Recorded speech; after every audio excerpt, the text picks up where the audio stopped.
Spoštovane gledalke, cenjeni gledalci, lepo zdrav, zdaj je župan za vas. Danes v našem studiu gostimo župana občine Beltinci, gospoda Marka Viraga. Marko, dobrodošli.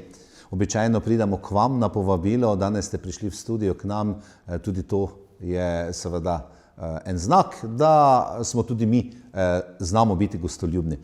Marko, v občini Beltinci, seveda, če pogledava samo ta čas po koronski, eksplozija, bomo rekla, erupcija prireditev, zgodb, ki so tudi morda kdaj pa kdaj prekrivale, ampak družbeno življenje, družabno življenje je sedaj z temi prireditvami, ki so bile čez poletje do začetka jeseni, pa še kakšna bo, je pravzaprav doživelo višek. Seveda, najprej lep pozdrav in pa tukaj je vedno lepo in tam, kjer je lepo, se je fajn vračati. Kar se pa tiče tega, seveda, ta korona po eni strani je naredila ogromno škode, po drugi strani pa morda je takrat, ko smo bili malce ustavljeni v tem družbenem življenju, naredila to zgodbo, da smo ljudje še bolj željni vseh teh dogodkov, katere smo v preteklosti morda imeli za samoumevne, pa se morda katerega niti nismo udeležili, ker smo mislili, sej itak bomo šli na nekaj drugega. Zdaj pa dejansko smo prišli v to fazo, da ugotavljamo, da je vsak dogodek sam po sebi specifika, unikum, ampak sam po sebi seveda tudi pomemben, da ga obiščemo in to doživljamo res v naši občini, rekel vse od maja naprej že. In to je dejansko tudi odraz tega, da je pri nas družabno, kulturno življenje zelo močno vpeto v našo splošno okolje. Ni za manj rekel, da je občina Beltinci tudi zibelka kulture v Prekmurju, ne samo seveda, da smo ta rojstni kraj Prekmurja kot dela Slovenije, ampak tudi ta del kulture je seveda pri nas res zelo obogaten, bogat in pohvala res gre, ne samo danes, ampak vedno rad povem, pohvaliti je potrebno. Res to zahvalo izrekam vsem, ki imajo zasluge za to, tako tistim morda v preteklosti, ki so si upali iti v to smer teh organizacij, teh dogodkov, kot seveda sedanjosti, ko organiziramo te in peljemo zgodbo naprej, kot tudi morda z tem zadnjim dogodkom, se pravi Dnevom mladih, ko smo ugotovili, da tudi za prihodnost se nam ni treba bati, kajti župan je sicer malce motiviral eno skupino mladih in ta motivacija oziroma ta moja pobuda je padla na plodna tla, so se našli v tej zgodbi, seveda smo jim tudi maksimalno pomagali in mi vedno bomo, tako kot vsem. In nekako tudi torej, in tudi za prihodnost se nam ni bati in dogodki v občini Beltinci bodo vedno ne samo številčni, ampak tudi kvalitetni, ker lahko govorimo o tem, da je kvantiteta oziroma številčnost ali množičnost kakorkoli ogromna, ampak bistveno bolj pomembna je tista kvaliteta, ki bom prav vsakemu od nas da nekaj samo svojega in vsak od nas bom prav najde v teh dogodkih marsikaj zanimivega za pogledati, za poslušati. Tudi navsezadnje obisk je res takšen, kakršen smo si ga želeli oziroma celo presega naše želje in verjamemo, da bo ali pa da bomo nekako na teh valovih šli tudi naprej. Verjamem tudi, da ne samo v naši občini, ampak tudi v Prekmurju, Pomurju se zavedamo pomembnosti vseh teh prireditev, dogodkov in da bomo res vsi tukaj znali tudi stopiti še bolj skupaj, kar morda, ko se navežemo te zgodbe prekrivanja, da bomo izluščili morda tiste najbolj pomembne dogodke in se tam res zmenili, da ne prihaja do prekrivanja in mislim, da smo potem res ne samo torej za občino, ampak tudi generalno za regijo naredili ogromno, kajti ko se ljudje družijo, ko se izmenjujejo stališča, ko so ljudje veseli, je tudi na vsezadnje življenje bistveno lepše. Marko, namenoma smo začeli tale pogovor s tem, navadno župani pričnemo, kaj je napravljenega glede investicij, izpolnitve proračuna občinskega, kaj se še mora, kaj je v teku. Pa greva sedaj na to, ker se mi je zdelo tisto bolj pomembno, ker prav Beltinška občina je izstopala po tem, kar se je dogajalo. Torej, odprte investicije, morda kaj ste zaključili v tem letu, kaj še vas čaka v tem letu? No, seveda, ogromno investicij smo prav v tem 4-letnem obdobju sprovedli. Marsikaj tistega, kar smo ne samo župan, ampak tudi svetnice in svetniki obljubljali, je bilo izvedenega in na to smo ponosni oziroma sem ponosen. Seveda se najde tudi kakšna investicija, ki smo jo obljubljali, pa še ni bila uresničena. Pa ni to toliko povezano s tem, da mi ne bi bili željni ali pa voljni narediti tega, ampak seveda moramo se zavedati, da je tisti budžet oziroma vreča pač z denarjem omejena in tukaj smo potem iskali neke priložnosti tudi preko razpisov, tudi preko priprave ustrezne dokumentacije najprej seveda, da se bomo lahko prijavili na razpise. Kar se pa tiče, bom prav, teh investicij, ki so v teku, počasi se zaključuje izgradnja slačilnic v Lipi, ki bodo služile širšemu pomenu, se pravi tudi nam je uspelo v tem mandatu urediti nogometno akademijo občine, se pravi spet smo uspeli povezati naša nogometna društva, predvsem na tistih temeljih, se pravi pri mladih in dajo že prve odlične rezultate. Seveda jim potrebno omogočiti tudi čim boljše pogoje. Z veseljem smo lahko povemo, da smo zaključili z investicijo v vrtcu Beltinci, prenovili smo 2 igralnici, se pravi zdaj imajo tisti najmlajši pogoje, kakršne bi si želeli, da bi jih imeli v vseh enotah, ampak je seveda tudi to začetek nekega ciklusa, ko bomo začeli peljati zgodbo tudi drugje. Seveda smo tukaj uspeli na razpisu za Ministrstvo za šolstvo, znanost in šport, zato smo tudi toliko lažje lahko izvedli to investicijo. Otroci so sedaj že vseljeni, tako da pravim, ta zgodba je tudi zgodba o uspehu. Nadaljuje se ta druga faza vodovoda, se pravi v Gančarjih, sedaj v Beltincih, kjer se bo ta nekako manjkajoči del vodovodnega omrežja ali pa tudi posodabljali se bodo zgodbe. Se pravi, to se izvaja skupaj s komunalnim podjetjem, peljemo tiste infrastrukturne projekte, ki so pomembni, predvsem cestna infrastruktura, kanalizacija, se pravi, tudi ta zgodba se pelje. V Lipovcih smo pred slabim mesecem dni zaključili z izgradnjo manjkajoče kolesarske steze, z ureditvijo tudi parkirnih mest, ki so sedaj tako, kot morajo biti v skladu s cestnoprometnimi predpisi, varna, predvsem to varnost je zelo pomembna, kajti na tem smo morda v tem mandatu ogromno tudi naredili s temi kolesarskimi stezami in pravim, ogromno investicij je bilo narejenih, se izvaja, seveda ogromno investicij pa je tudi pred nami, ogromno projektov na zalogo smo z projektno pisarno, ki smo jo v tem mandatu nekako naredili, tudi že pripravili. Se pravi, občina Beltinci je pripravljena na naslednjo finančno perspektivo. Občina Beltinci verjamem, da je tudi v dobrih finančnih kondiciji, kajti toliko smo pa vseeno bili, bom prav, nekako konzervativni, da smo si pa pustili še za naslednji mandat kar nekaj možnosti tudi najema kreditov, če bo potreba.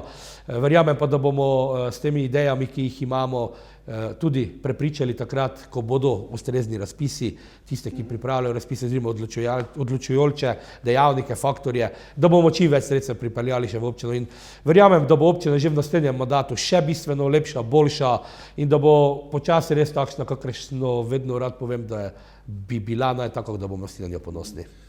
Marko Virag, župan občine Beltinci, pred leti, spomnim se na eni predstavitvi, je bilo, da malce še pogledamo preteklost, se mi izredno perspektiven projekt videl logistični center. Kako morda za naše gledalke in gledalce, kako daleč je to, ali pa vse skupaj nekako razvodnelo, padlo v vodo, ker tam pač iščete partnera, tam gospodarstvo mora dati svojo besedo, ker gre pa za veliko reč. Bi pa to bilo, takrat sem videl, ena velika perspektiva za Pomurje. Tako, to sem zdaj hotel dopolniti. Ne govorimo samo o občinskem projektu. Jaz vedno pravim, ne govorim niti o regijskem projektu, ampak govorimo o državnem, evropskem projektu, kajti zavedamo se ali pa smo se lahko zavedali, kaj pomeni logistika, ravno tudi v času korone. Se pravi, do korone smo nekako jemali ta prostor kot neko priložnost. Mi smo sicer ob nastopu mojega mandata z ekipo cel čas govorili, da je to ogromna priložnost in da bomo naredili vse, kar je v naših moči, da bo prišlo do realizacije te ideje. Sedaj pa je tudi dejansko družba kot celota ugotovila, da brez logistike pač nažalost življenja več ni moč si predstavljati. In zdaj, kar je dejansko morda negativen prizvok, je to, da v 4 letih smo menjali 3 vlade. Se pravi, jaz sem župan 4. leto, pa se zdaj z novo vlado spet o tem projektu na novo pogovarjamo. In to pomeni pač, da ta časovna komponenta se vleče iz leta v leto, ampak včasih pravim, nič za to, dobri projekti, lepi otroci se malce dlje časa delajo, čakajo. To je malo, bom prav tako humoristično povedano, ampak smo pa res tukaj še vedno 100% prepričani, da je zgodba prava. Delamo vse tisto, kot sem rekel, kar je v naši moči, da zgodba bi uspela čim prej. Mi se dejansko nekako venomer pogovarjamo tudi s potencialnimi investitorji, vendar pa kakor hitro pride do neke omembe malo bolj resnega pristopa, hrčemo ob tisto zgodbo, ki je pač največji izziv, ne bom rekel problem, izziv. To pa je seveda za Luko Koper, ki je lastnik oziroma solastnik več kot 60 hektarjev teh parcel tam, da oni tudi pristopijo in se maksimalno angažirajo. Druga zgodba je pa seveda, da še vedno govorimo o kmetijskih zemljiščih, ki bi jih bo potrebno zamenjati, nekje najti bilanco.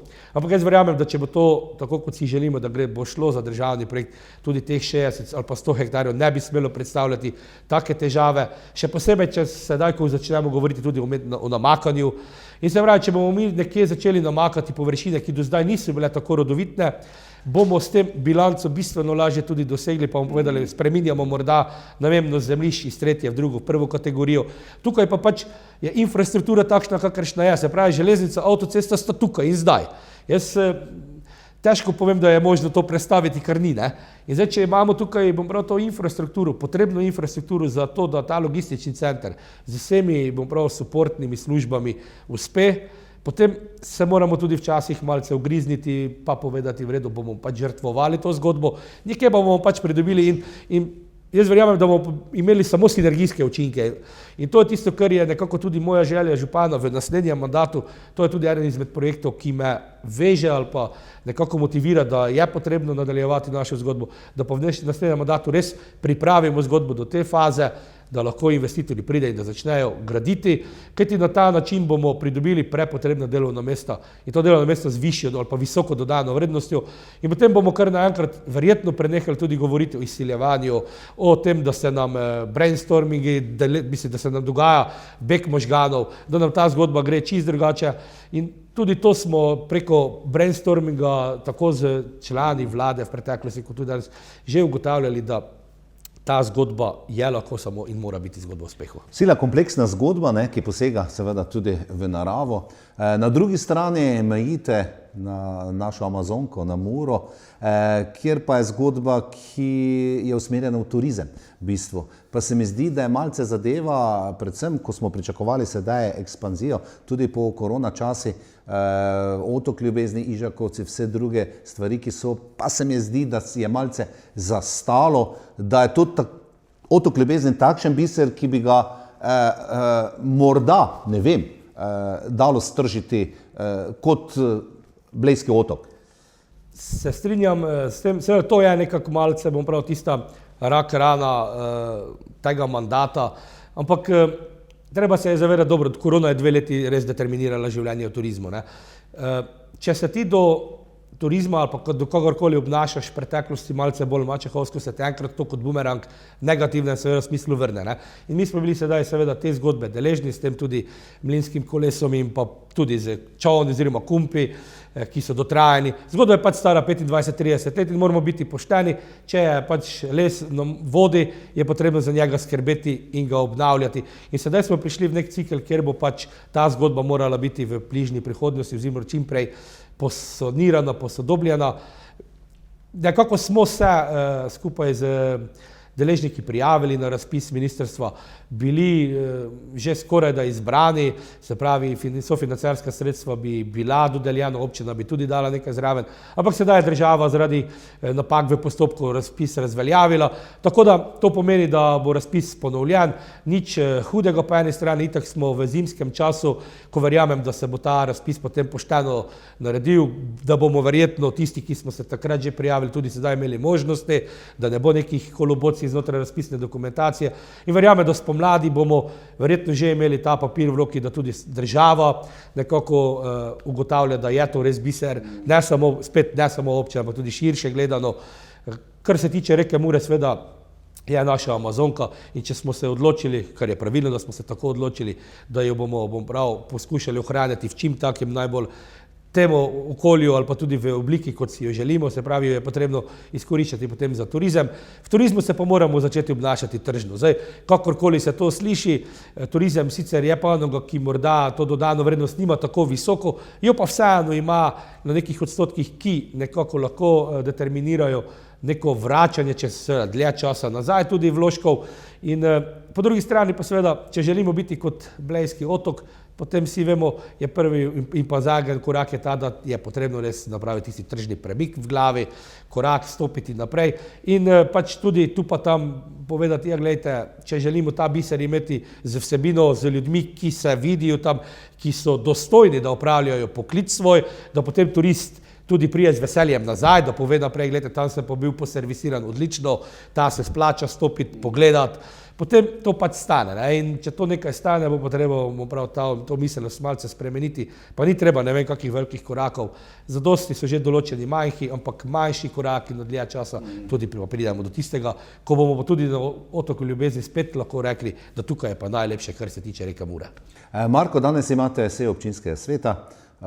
Je to zadnja pred volitvami ali ne? Kaj pomembnega boste danes obravnavali? Ja, je zadnja seja, redna bom povedal. Zdaj, če se bo vmes še do 20. novembra oziroma do konstituiranja novega občinskega sveta zgodilo kaj takega, bomo pač verjetno imeli izredno sejo, ampak je zadnja seja tega 4-letnega mandata. Moram verjeti, da je mandat res minil v sožitju, v tonu, kakršnega bi si želeli od vsega začetka, ko je občina nastala, kajti potem bi danes govorili o še bolj napredni občini, kot že itak smo. Kajti mi smo se v preteklosti raje šli malce več politike, pa malo manj smo delali. Smo pač ugotovili, zrasli, dozoreli, da pač ni smiselno na lokalnem nivoju voditi samo in izključno politiko, da ni važno, če smo levi, desni, zgornji, spodnji, kakršnikoli, ampak da je na lokalnem nivoju pomembno to, da delamo za skupno dobro vsi. Se pravi, kar pa ne pomeni, da en cilj zasledujem. Če župan pove, da je to cilj, je potrebno slepo slediti. Ne, treba je z argumenti prepričati eden drugega in potem na teh argumentih se pravi tudi ustrezno pot zbrati. Ne. In kar se tiče te seje, ni nekaj posebnega, razen seveda morda, zakaj jo imamo, je ta, da smo po 4 letih, verjamem, da prišli v naši poslovni industrijski coni v Beltincih, to govorim v Beltincih, tej obstoječi že, do tiste faze, ko smo vse tiste porodne krče, katere smo nasledili, odpravili, se pravi tako poplavne študije kot arheološke izkopanj, do tega, da so parcele bile namenjene samo v manjšem segu, sedaj tudi možno razdružiti jih ali pa združevati kakorkoli. In da smo tudi sedaj pridobili ta naš zazidalni načrt v tej fazi tako daleč, da zaključujemo in da lahko investitorji mirne volje sedaj pridejo. Kajti vedno, ko je kak investitor želel priti sem, smo trčili pač ob to, da v preteklosti nekako nismo bili zadosti pogumni, da bi si sploh želeli, da bi se kaj tu zgodilo. Ne? Ampak to je zdaj ta zgodba, ki se bo s to sejo oziroma s to točko dnevnega reda, verjamem, da zaključila. Tudi seveda je v mestni fazi država sprejela določeno zakonodajo, ki vpliva tudi na odmero komunalnega prispevka. Pozabili ali pa, ne vem, raje bom povedal, pozabili pa so na podzakonske akte, ki še niso sprejeti in sedaj imamo občine težave, kako odmeriti komunalni prispevek recimo pri nezahtevnih objektih. En del zakonodaje oziroma zakonodaja gre v smer, da bo tudi tukaj treba odmeriti komunalni prispevek, vendar podzakonski akti ne govorijo zaenkrat o tem glih nič in smo obrali taktiko, da potem pa smo povedali v redu, če je to ene vrste pravna praznina, potem nas pridemo nasproti ljudem, raje povejmo, da pač do takrat ne bomo odmerjali komunalnega prispevka, če in ko se pa zgodi, bo pa pač ta odmera potrebna, ker zakone je potrebno spoštovati. Ne? In to je, bom prav, to sta nek bistveni točki današnje seje, poleg seveda tega, da bomo pa tudi, verjamem, da sprejeli odlok CERO pa v drugi obravnavi, tako da bo tudi center za ravnanje z odpadki v Puconcih dejansko lahko tudi z vidika ustreznih aktov zaživel, kajti naloga ali pa tudi obveznost, ki nam je bila naložena s Računskega sodišča, to nalogo od nas zahteva. In zdaj verjamem, da smo občine zrele na tisto, kar smo se dogovorili, da bomo sedaj v tej drugi fazi tudi mi potrdili in da potem res po novem letu lahko tudi to naše podjetje zadiha tako, da bo imelo ustrezne organe, ki jih mora imeti, predvsem pa, da ima ustrezne pristojnosti med organi ločene. Marko, pričela sva z gostoljubnostjo Prekmurcev, posebej vaše občine, z tem, da so Beltinci ena od duhovnih središč Prekmurja. Obeta se velik dogodek v Beltincih, pa o tem sploh prej nisva govorila, srečanje vernikov Madžarske, Hrvaške in Slovenije. ali pa Prekmurcev, bomo rekli, v Beltinci, velik dogodek, množica, da je prišla. Gre seveda za religiozni dogodek, pa vendarle to nas povezuje. Vi boste gostitelji glih tako, kot ste bili ob stoletnici priključitve, kajti to je to in mislim, da se je monsignor Peter Štum Škof odločil za pravo destinacijo in to pravzaprav postavil v Beltince oziroma Škofovska konferenca. Tako, nekako bi zdaj lahko rekli, da v tem mojem štiriletnem mandatu imam čast biti nekako ali soudeležen, soorganizator samo nekih velikih dogodkov in že takoj ob nastopu mandata smo imeli seveda ta zelo lep dogodek s to obletnico, ne, in tam smo dejansko tako sam kot župan, kot morda sodelavci, kot tudi naše komunalno podjetje bili vrženi v zelo, bom pravil, velik bazen in smo tam splavali, ne samo da smo splavali, smo tudi priplavali na površje kot tisti, ki smo še danes deležni pohval, da smo res ta dogodek vrhunsko organizirali, še posebej z našimi društvi, posamezniki na čistem prostovoljnem bazi, kar si v Ljubljani ne morejo zamišljati, ne. In vedno je to fajn poudariti, da dokler imamo ljudi, dokler imamo taka društva, se za take dogodke, tudi če gre za ne vem kako množične, ni zabati, tudi ta, bom pravil, religiozni dogodek seveda bo postavil Beltince spet na piedestal, bo se o Beltincih govorilo tako in drugače. Morda je imel na začetku malce tistih neke negativne prizvoke, ampak smo tudi to zgodbo na pravilen način zbalansirali, da ni eskalirala, da je res, da bomo, verjamem, govorili samo o tem, da bo to tudi to zgodba o uspehu.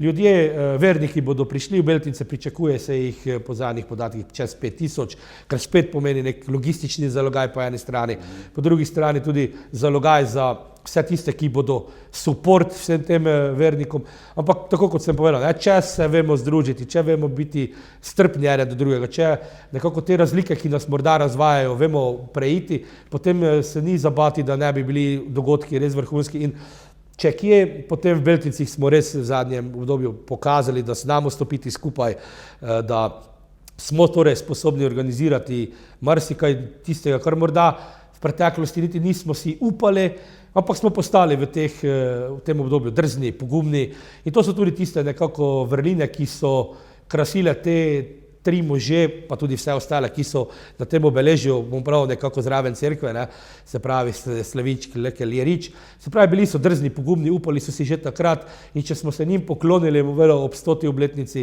in če so nam nekako idoli, potem je tudi ta dogodek takšen, da ga je potrebno organizirati in da je potrebno dejansko ga organizirati na takšen način, kakršen najprej pritiče seveda dogodku, pa tudi takšen, kakršen pritiče občini Beltinci.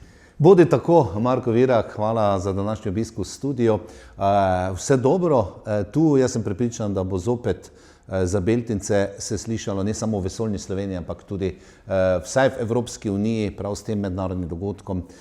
Vse dobro, povedali ste že, da načrtujete in kaj vse načrtujete, torej boste kandidirali za župana, tudi to morda takole za ob konec samo pojasnilo našim gledalkam in gledalcem, sicer pa bo o volitvah še posebej govora in boste tudi takrat gost v našem studiu. Cenjene gledalke in gledalci, župan za vas, današnja oddaja z Markom Viragom, županom občine Beltinci. Hvala za vašo pozornost, bodite zdravi in srečno do prihodnjič.